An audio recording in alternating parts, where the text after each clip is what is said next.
নমস্কার বন্ধুরা, সবাই কেমন আছেন? তো আমি আজকে চলে এসেছি আরও একটা নতুন ব্লগ নিয়ে।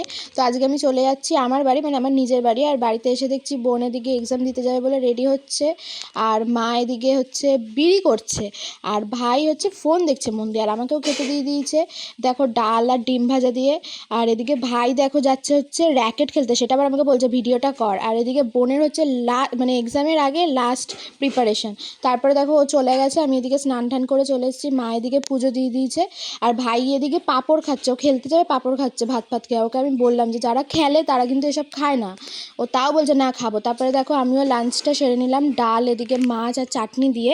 তারপরে দেখো আমি বিকেলে একটু বেরিয়েছিলাম, তারপরে সন্ধ্যেবেলা এসে এদিকে চা বসিয়ে দিয়েছি। কার কার এরকম লাল চা খেতে ভালো লাগে আদা দিয়ে আমাকে জানিও, আমার বেশ ভালো লাগে। আমি এবার ওর মধ্যে একটু গোলমরিচের গুঁড়োও দিয়েছিলাম। তো টোস্ট বিস্কুট আর চা খেয়ে নিয়েছি। তারপরে দেখো মা দিয়ে দিয়েছে এক বাটি মুড়ি, তারপর সেটা খেয়ে নিলাম। মা ওদিকে ডিনারের জন্য প্রিপারেশন করতে গেছিলো, তো ডিনার হয়ে গেছিলো। তো তারপরে আমাদের দেখো দিয়েও দিয়েছে, তারপরে আমরা খেয়ে দিয়ে ঘুমিয়ে পড়েছিলাম। তো তোমাদের কার কার ভিডিওটা ভালো লাগলো কমেন্টে জানাও।